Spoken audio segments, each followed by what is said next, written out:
एखादा राजकीय गड जो मजबूत मानला जातो तो कसा ढासळतो आणि महत्वाचं म्हणजे तो परत मिळवता येतो का?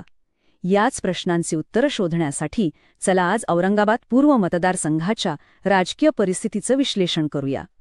आपण सुरुवात करतोय महाराष्ट्रापासून, भारताच्या सर्वात गतिशील राजकीय प्रदेशांपैकी एक.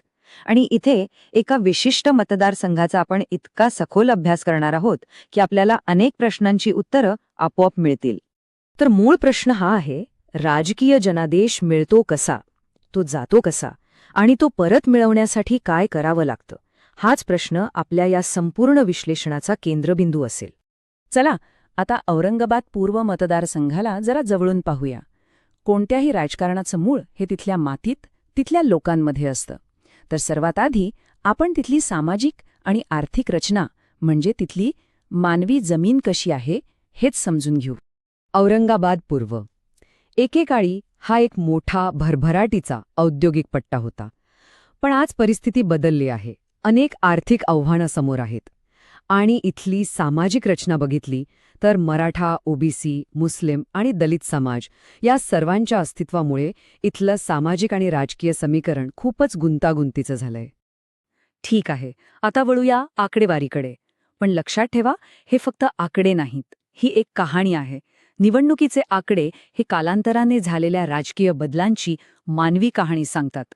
प्रत्येक मत ते महत्वाचं आहे. ते मत म्हणजे एका व्यक्तीची आशा, निराशा आणि तिचा सन्मान याचं प्रतीक आहे. याच दृष्टिकोनातून आपण या आकड्यांचा अर्थ लावूया. आता हा तक्ता बघा, नीट बघा.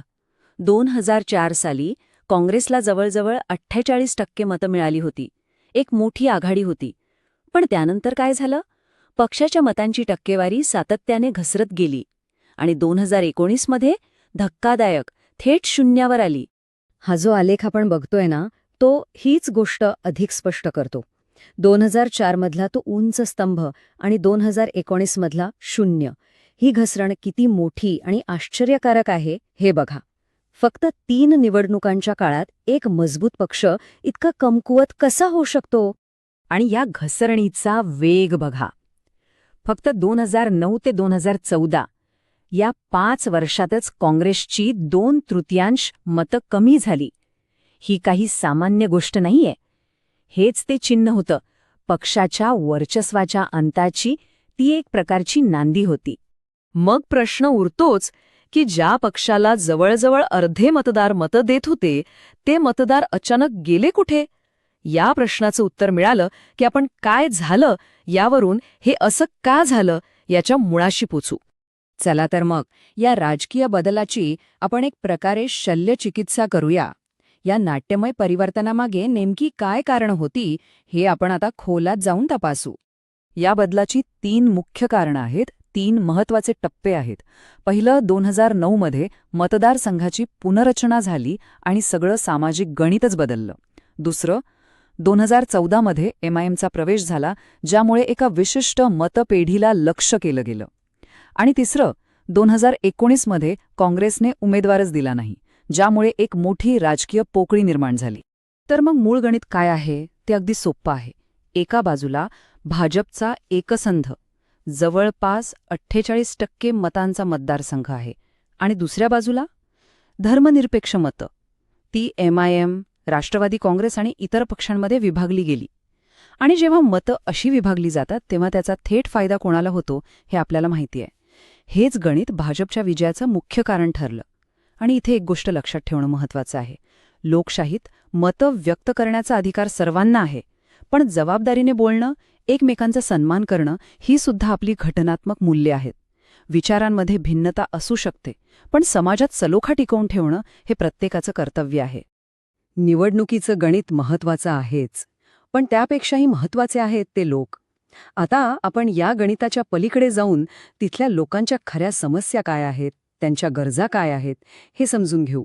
कारण शेवटी मतदार आपल्या रोजच्या जगण्याच्या प्रश्नांवरच निर्णय घेत असतो. आणि लोकांचा आवाज काय आहे? तो म्हणतो, कारखाने बंद पडत आहेत, तरुणांच्या हातात काम नाही, आमचं भविष्य काय? बेरोजगारी आणि आर्थिक चिंता ही तिथली सर्वात मोठी समस्या आहे. लोकांच्या मनात आपल्या भविष्याबद्दल एक प्रकारची भीती आहे. आणि दुसरी मोठी समस्या आहे महागाई, गॅस, डाळ सगळ्याचे भाव वाढलेत. आमचं रोजचं जगणंच एक संघर्ष बनलाय. जेव्हा लोकांच्या घरातल्या गोष्टी महाग होतात तेव्हा त्यांचं बजेट कोलमडतं आणि रोजचं जगणं हे एक आव्हान म्हणून जातं. आणि हा जो तक्रारींचा हीट मॅप आहे तो हीच गोष्ट सांगतोय. नोकरी आणि अर्थव्यवस्था, महागाई आणि सुरक्षितेची चिंता हे मुद्दे सर्वात वर आहेत, त्यांची तीव्रता सर्वात जास्त आहे. पायाभूत सुविधा, शिक्षण आणि आरोग्य हे मुद्दे महत्वाचे आहेत, पण त्यांचं स्थान त्यानंतर येतं. ठीक आहे, आतापर्यंत आपण समस्येचं निदान केलं, प्रॉब्लेम काय आहे हे समजून घेतलं. आता आपण उपायांबद्दल बोलूया. लोकांचा विश्वास परत मिळवायचा असेल तर कोणत्याही नेत्यासाठी एक स्पष्ट आणि कृतिशील आराखडा काय असू शकतो? चला ते पाहूया. या आराखड्याला आपण चतुर्मुख सिद्धांत म्हणू शकतो. ही एक 4-स्तरीय रणनीती आहे. पहिला स्तर आहे निवडणुकीचा, धर्मनिरपेक्ष मतं पुन्हा एकत्र आणणं. दुसरा आहे संघटनात्मक, म्हणजे पक्षाची तळागाळापासून पुनर्बांधणी करणं. तिसरा स्तर आहे कथानकाचा, म्हणजे विकास, नोकरी आणि सन्मान यावर लक्ष केंद्रित करणं. आणि चौथा आहे संसाधनांचा, कमीत कमी संसाधनांमध्ये जास्तीत जास्त लोकांपर्यंत पोहोचणं. आणि ही रणनीती फक्त कागदावर नाही, तर ती प्रत्यक्षात कशी आणायची, त्यासाठी ही आहे 90 दिवसांची एक योजना. निवडणूक दिवसाच्या 90 दिवस आधी लोकांचं म्हणणं ऐकून घेण्यापासून सुरुवात करायची. 60 दिवस आधी लक्षित संदेश पोचवायचे. 30 दिवस आधी मोठे सार्वजनिक कार्यक्रम घ्यायचे आणि निवडणुकीच्या दिवशी पूर्ण संघटन करायचं. असं पद्धतशीर काम केलं तरच जमिनीवर बदल दिसू लागतो. आणि जेव्हा आपण लक्षित संदेशाबद्दल बोलतो तेव्हा लोकांच्या गोपनीयतेचा सन्मान करणं खूप आवश्यक आहे. भारताच्या नवीन डेटा संरक्षण कायद्यानुसार लोकांची माहिती त्यांच्या संमतीने आणि सुरक्षितपणे वापरली पाहिजे. विश्वास हा कोणत्याही नात्याचा पाया असतो आणि राजकारणातही तो तितकाच महत्वाचा आहे. चला आता या सर्व विश्लेषणाचा समारोप करूया. ह्यातून आपण काय शिकलो आणि पुढे काय आव्हानं आहेत यावर एक नजर टाकूया. एक गोष्ट लक्षात घ्या, औरंगाबाद पूर्वेची ही जी कहाणी आहे ती फक्त एका मतदारसंघाची नाही. हा आधुनिक भारतीय राजकारणातला एक खूप महत्वाचा धडा आहे. देशभरातल्या राजकीय रणनीतीसाठी यात खूप काही शिकण्यासारखं आहे. आणि जाता जाता एक प्रश्न जो विचार करायला लावणारा आहे. विकास आणि सेवेचं राजकारण जे लोकांच्या खऱ्या प्रश्नांवर आधारित आहे ते मतं विभागणाऱ्या विखुरलेल्या राजकारणावर मात करू शकेल का? या प्रश्नाचं उत्तर येणारा काळच देईल.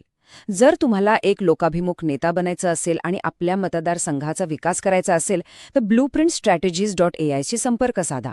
आमचा ईमेल आहे mgr@blueprintstrategies.ai आणि फोन नंबर आहे 080420416002.